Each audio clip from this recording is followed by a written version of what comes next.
What's up, everybody?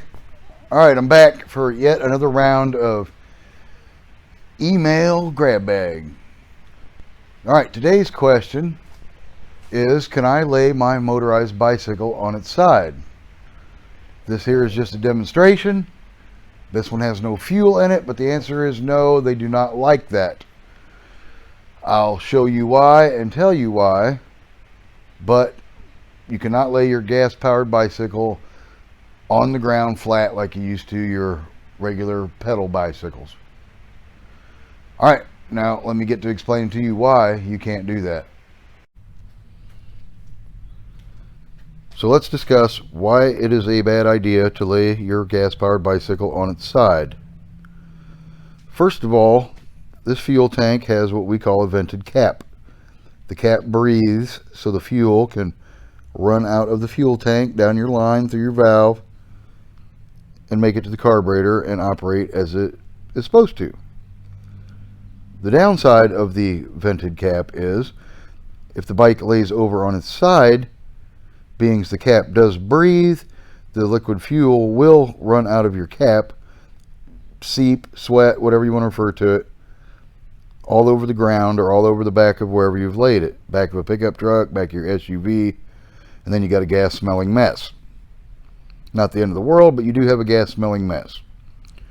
I always suggest to people, when you're parking your bike or you're going in somewhere or you're not riding the bike for a little bit, I don't care if you're just running into the store for a minute, it is a beautiful idea and habit to get into of shutting the gas valve off, like this one.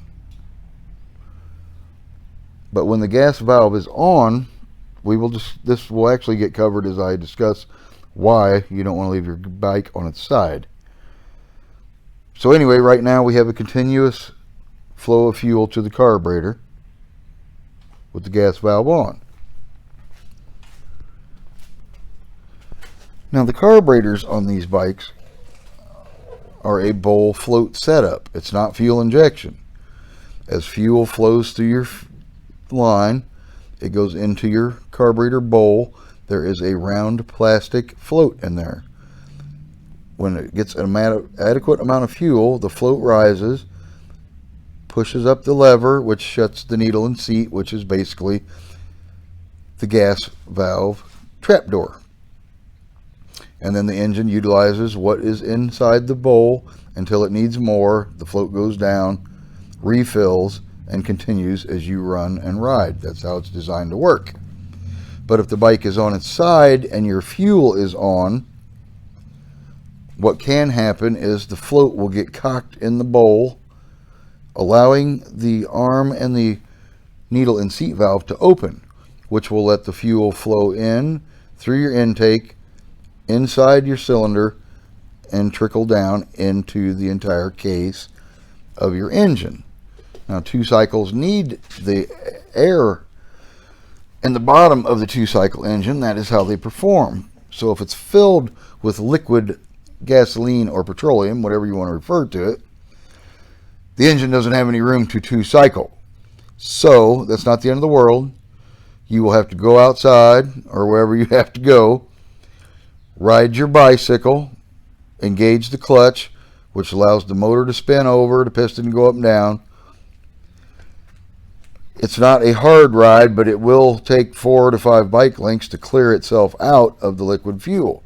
When it does this, it will expel the liquid fuel out of the tailpipe all over the ground.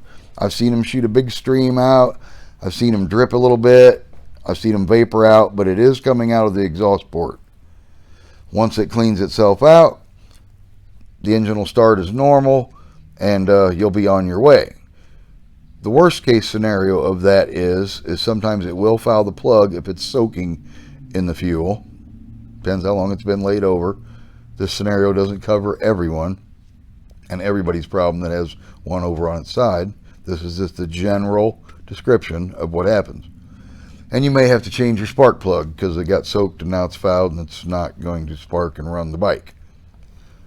But that is one of the reasons, the main reason, to not lay your bike on its side.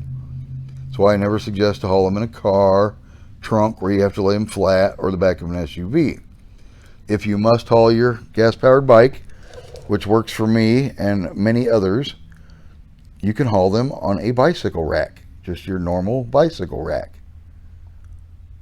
They're vertical, and you don't have any fuel problems with the carburetor filling up the engine full of raw fuel. Also, on this side of the carburetor, a lot of people refer to it as a prime. I guess you can refer to it as a prime, but it is also a vent, because the bowl has to breathe just like the gas tank to be able to suck the fuel through the needle jet valve and utilize it inside the engine. So if it falls over on the driver's side, if you want to refer to it, or the left side of its bike, fuel can run out of it and out of your vented cap. Alright, well, I hope this informs some folks before they find out the hard way that if you lay your gas-powered bicycle over, gas can run out of the top of the fuel tank and or fill up your engine, and now you have to ride this thing extremely hard, like I said, with the engine engaged, the clutch released, and pedal the mess out of it until it literally blows and cleans itself out and is back to operational. Like I said, it's not a mechanical failure. If that does happen to you, it's not the end of the world. You just have to pedal the mess out of it to let the motor blow itself out. Okay, well, I hope that heads off a few problems of people in the path that was planning on throwing it in the back of their trunk or something and going traveling with it. They don't like that. They just don't care to do that. And it creates you problems. Okay, well, I hope that helps some folks. Stay tuned for my next grab peg video question, and hopefully what we answer on that one, or this one, or the one before this, answers a question you may have. Alright, everybody, take care of yourselves and ride safe.